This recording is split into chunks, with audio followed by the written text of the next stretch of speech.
আপনি কি সেই মানুষটা যে বাইরে সবাইকে হাসায়, নিজেও হাসে, কিন্তু একা ঘরে ঢুকে দরজা বন্ধ করলেই আর শক্ত থাকতে পারে না, চুপচাপ কাঁদে, আবার মুখ ধুয়ে বের হয়ে আসে যেন কিছুই হয়নি।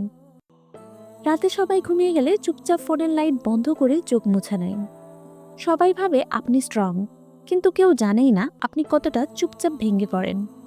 আজকের এই ভিডিওটা স্কিপ করবেন না, কারণ হয়তো আমি আপনার কথাই বলবো।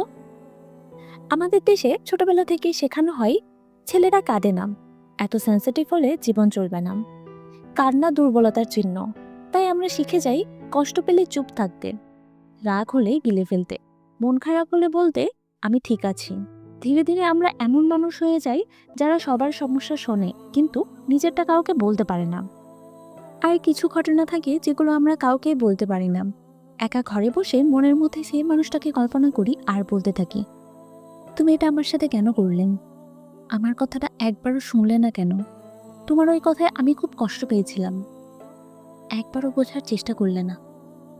এই কথাগুলো আমরা সামনে দাঁড়িয়ে বলতে পারি না, তাই ওর অনুপস্থিতিতে নিজের সাথেই নিজে তর্ক করি। নিজের ভেতরে কষ্ট, রাগ, ক্ষোভ চুপচাপ বের করি। বাইরে নীরব, কিন্তু ভেতরে ঝড়। সাইকোলজি বলে যারা একা কাঁদে তারা আসলে খুব ইমোশনালি অ্যাওয়ার হয়। ওরা অন্যের মুড খুব দ্রুত বুঝে যায়, কারণ ওরা নিজের কষ্ট লুকাতে লুকাতে অন্যের কষ্ট পড়তে শিখে গেছে।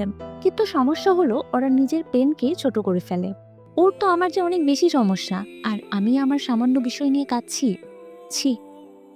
এইভাবে কম্প্যারিজন করতে করতে, নিজের ইমোশনকে ইনভ্যালিডেট করতে করতে একদিন ভেতরে জমে যায় পাহাড় সমান কষ্ট। আপনি কি ওভার থিঙ্ক করেন? কেউ একটা কথা বলেছে সেটা মাথায় 10 বার রিপ্লে করেন? আমি কি ভুল বলছি? ওরা কি ভাবলো? হাসাহাসি করছে না তো আমাকে নিয়ে? না বললেই ভালো হতো। সবসময় আমি বেশি বেশি করে ফেলি। কিন্তু এটা ভাববেন না যে আপনি স্ট্রং। আপনি স্ট্রং না, আপনি এক্সস্টেড। সবসময় স্ট্রং সাজতে সাজতে আজ আপনি ক্লান্ত। শুনুন, একা কাদা মানে আপনি দুর্বল না, এর মানে আপনি অনেকবার ভুল জায়গায় মন খুলে কথা বলেছিলেন, আর সেখান থেকে কষ্ট পেয়েছেন। তাই এখন আর সব বলেন না, এখন আপনি নিজেকে প্রোটেক্ট করেন। কিন্তু মনে রাখবেন, সবাই আনসেফ না। একদিন হয়তো এমন কাউকে পাবেন যার সামনে কাঁদলেও আপনাকে এক্সপ্লেন করতে হবে না। যদি এই ভিডিওটার কোনো একটা লাইনে নিজেকে খুঁজে পান, তাহলে জানবেন আপনি একা না। আর এমন সাইকোলজি বেসড কন্টেন্ট চাইলে আমাদের চ্যানেলকে অবশ্যই সাবস্ক্রাইব করুন, কারণ আমরা এখানে সেই কথাগুলো বলি যা আপনার ভেতরের কথা, কিন্তু মুখে আসে না।